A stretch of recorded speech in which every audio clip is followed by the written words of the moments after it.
नमस्कार दोस्तों।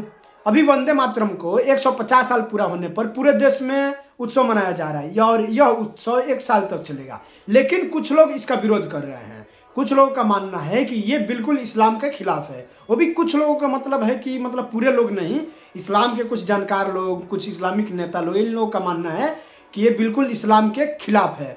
और इन लोगों के पक्ष में हमारे देश की कुछ राजनीतिक पार्टियां भी खड़ी हो गई है। ये लोग कह रहे हैं कि हम बोले, ये लोग कह रहे हैं कि ये बोले ना बोले, इन लोग की मर्जी है, इन लोग का अधिकार है।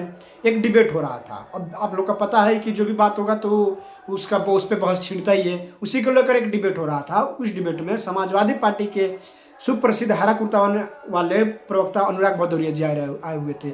अब उनको एक बात पे बीजेपी के प्रवक्ता ने क्या क्या सुनाने लगे, आप लोग खुद ही देख लीजिए। अनुराग भदौरिया जी, अभी अबू आजमी को मैंने इस रिपोर्ट में सुना कि हमारी मर्जी होगी तो हम गाएंगे, हमारी मर्जी नहीं होगी तो नहीं गाएंगे। और तमाम मुस्लिम रहनुमा जो हैं, नेता कह लीजिए, बड़े बड़े नाम कह लीजिए मुस्लिमों में, वो इस तरह की बात कर रहे हैं कि भाई इससे हमारी भावना आहत होती है, हम नहीं गाएंगे वंदे मातरम। सवाल ये है कि एडिट हो चुका है 37 में, जो आपत्तिजनक कहकर के हिस्सा कटवाया गया था, अगर उसके बाद भी वंदे मातरम नहीं गाएंगे तो क्या मकसद रह गया राष्ट्रगीत का फिर, जब राष्ट्र इसे एक साथ नहीं गा सकता? तो देखिए 1937 की बात अब कब हो रही?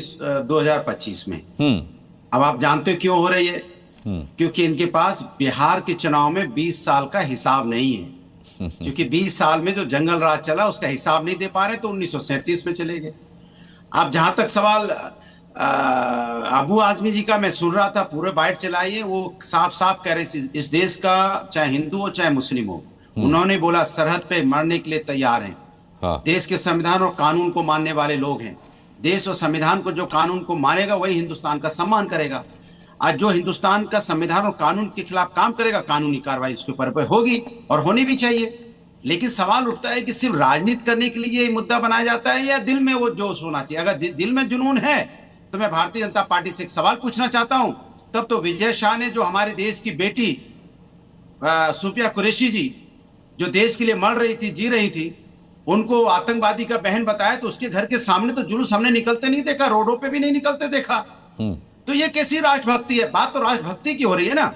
ये कौन सी राष्ट्रभक्ति है कि भाई कोई देश की बेटी को आप आतंकवादी की बहन बता देंगे? कोई इनके जाखड़ा जी मेंबर ऑफ पार्लियामेंट वो कह देंगे जो पहलगांव में हमारी बेटियों के जो सिंदूर उजड़े उनमें वीरांगना का भाव नहीं था।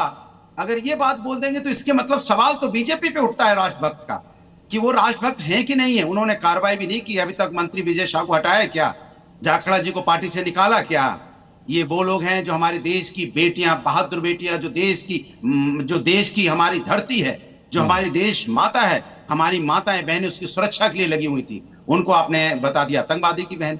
आज जब आपका चुनाव आया तो आपने एक मुद्दा नया निकाल दिया। ये सिर्फ इनके लिए मुद्दा है, हमारे लिए राष्ट्रभक्ति है। ये मुद्दा निकालते हैं। ये बात अभी पहली बार नहीं हो रही है मुस्कान जी, ये लगातार बीच बीच में उठाते हैं, लगातार बीच बीच में इसको बात करते हैं। हिंदुस्तान अनेकताओं में एकताओं वाला देश है। यहाँ हिंदू, मुस्लिम, सिख, ईसाई सभी रहते हैं और सभी के अंदर एक ही जज्बा रहता है, वो रहती है भारत माता। और सभी भारत माता और संविधान और न्यायपालिका का सम्मान करते हैं। और जो नहीं करेगा बताइए, मैं आपको जवाब दूंगा। अगर कोई संविधान के खिलाफ बोलेगा, यहाँ पे बोलेगा, कानून का पालन नहीं करेगा, तो मैं आपके साथ खड़ा होऊंगा। लेकिन अगर कोई नहीं कर रहा है तो भारतीय जनता पार्टी अपने नेता पे कार्रवाई नहीं करती है, जो भारत माता की बेटी का अपमान करके चले जाते हैं, जो भारत माता की रक्षा के लिए अपनी जान देने को तैयार है, उसको आतंकवादी की बहन बता देंगे। और उस पर कोई चर्चा नहीं, कोई बात नहीं, कोई जुलूस नहीं। हमने उस पे बहुत चर्चा की थी, इस मंच से बहुत चर्चा की गई। अनुराग भदौरिया और आप भी कई चर्चाओं में उसमें शामिल रहे। बहरहाल आपके सवालों का जवाब मैं के शर्मा जी से ले लेता हूं। के शर्मा जी, भाई अनुराग भदौरिया की बात अगर समझी जाए तो देश के लिए मरने को तो तैयार हैं, देश को मां मानते हैं, लेकिन वंदे मातरम नहीं कहेंगे, वो मर्जी का सौदा है। आप अनुराग जी, अभी मैं सुन रहा था अनुराग भदौरिया को, कहीं से उठा के ले आते हैं, कहीं से इशू खड़ा कर देते हैं। ये तो बेहोश लोग हैं, इन्हें तो पता ही नहीं है कि 150 वर्ष पूरे हो रहे हैं वंदे मातरम।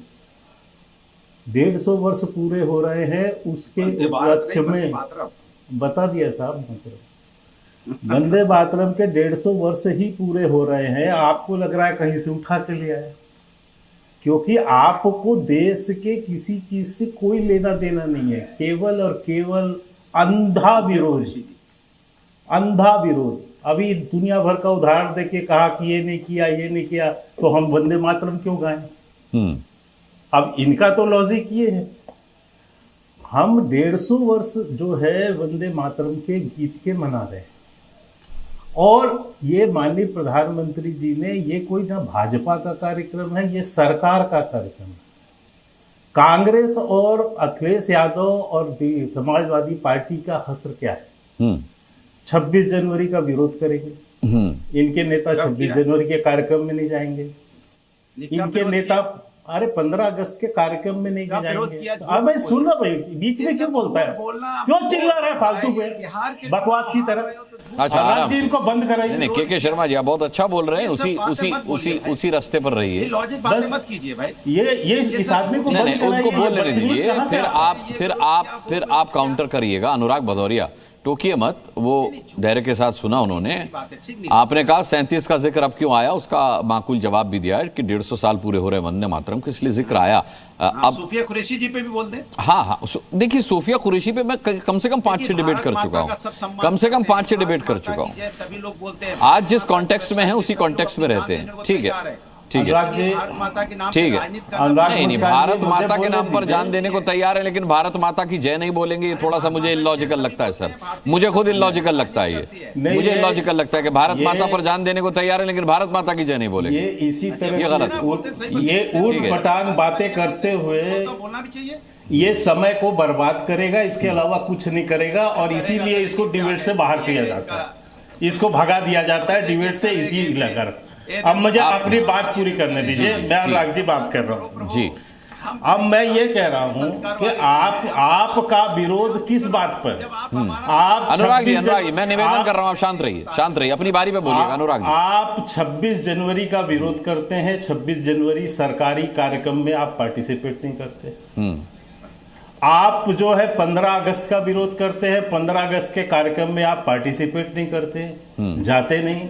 संविधान दिवस के कार्यक्रम का आप विरोध करते हैं, संविधान सभा दिवस के कार्यक्रम में आप पार्टिसिपेट नहीं करते।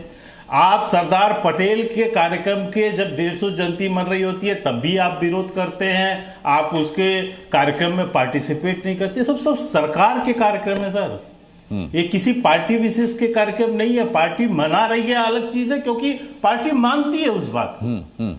आपका विरोध मोदी जी का विरोध करते करते देश का विरोध करना, जिस वंदे मातरम गीत को अशफाक उल्लाह खां से लेके शहीद भगत सिंह तक हंसते हंसते वंदे मातरम कहते कहते फांसी को जिन्होंने चूम लिया, आप उस गीत का विरोध करने लगते हैं इस बात के लिए क्योंकि आपको मोदी का विरोध करना। आपका राजनीतिक दिवालियापन का स्तर ये है, इसलिए आप बिहार से जोड़ रहे हैं। मुझे नहीं समझ आता कि ये बिहार खत्म, bye bye, tata, good bye.